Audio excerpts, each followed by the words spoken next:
So hello everyone, welcome back to our YouTube classes, DSTU tutelage. So आज के इस lecture में हम लोग करने वाले हैं क्लास 10 मैथ्स, जिसमें मैं आपको करा रही हूँ मॉडल पेपर क्लास 10 का, जिसमें है हमारे पास सेट वन का क्वेश्चन नंबर 10 हम आज देखेंगे, क्योंकि मैंने अभी आपको क्वेश्चन नंबर 9 कराया था। सो अभी क्वेश्चन नंबर 10 में हमसे पूछ रहा है कि is 51 a term of the AP 5, 8, 11, 14।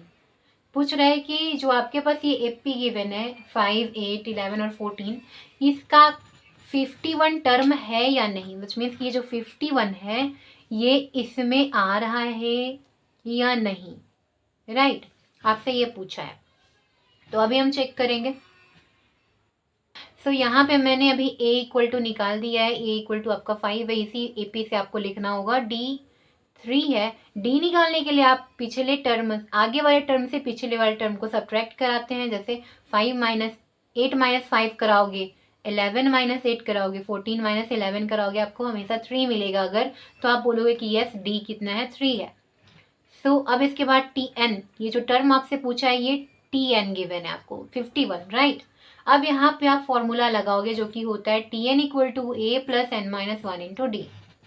And जहाँ पे आपको टी एन है वहाँ पे आप 51 लिख दो, एंड जहाँ ए है वहाँ पे आप 5 लिख दो, एंड जहाँ पे एन है एन रहने दो, क्योंकि एन आपको पता नहीं है टर्म कितना है इस एपी का। एन क्या है, जो एपी का टर्म होता है, राइट, वो। और डी कितना है ये आपको पता है, जो 3 है।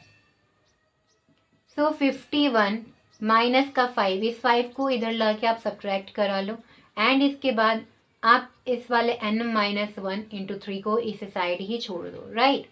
यहाँ से आप करोगे तो ये कितना आ जाएगा, 46 हो जाएगा, n माइनस 1 इंटू 3। अब ध्यान से देखो, ये 3 इधर मल्टीप्लाई में है, सो ये इधर अगर आएगा तो किस में आएगा, डिवाइड में।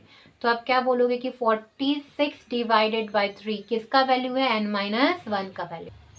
एंड यहाँ पे अब आप लिखोगे n equal to 46 upon 3 plus 1। फिर यहाँ से आप n का वैल्यू फाइंड कर लो। 3 आपका एलसीएम हो जाएगा, 46 प्लस 3 विच इज 49 अपॉन 3, यानी n इक्वल टू आपको मिल गया 49 अपॉन 3। अब आप इसे ऐसा कर लो, 3 1 जा 3, 3 6 जा 18, 1 अपॉन 3। देखो ये जो n है आपका फ्रैक्शन में आया है, राइट। तो अगर कोई भी n फ्रैक्शन में है तो क्या वो उतना टर्म होता है, n क्या है, टर्म है एपी का। तो क्या ये एपी ये नहीं ना बता रहा है कि इस एपी में कितने एग्जैक्टली इतना नंबर है, इस एपी में नहीं ना बताया कि इतने टर्म तक है, ये फ्रैक्शन में है। तो आप यहाँ पे लिखोगे क्या, number of term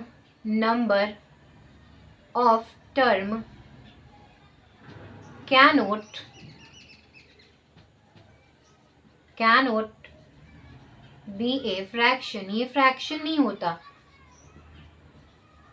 right. Exactly यहाँ पे अगर 16 होता तो आप बोलते कि हाँ ये एपी का 16 टर्म होगा, इस एपी में 16 टर्म होंगे। लेकिन यहाँ पे क्या 16 होल ना, वो 1/3 है, यानी 49 अपॉन 3। तो आप ऐसा नहीं ना बोल पाओगे कि कितने टर्म है। सो आप डालोगे 51 is not a term of given AP. इस वाले एपी का ये टर्म नहीं होगा, राइट। तो ये आपका आंसर हो गया। So thanks for watching, keep learning with DSTU tutelage।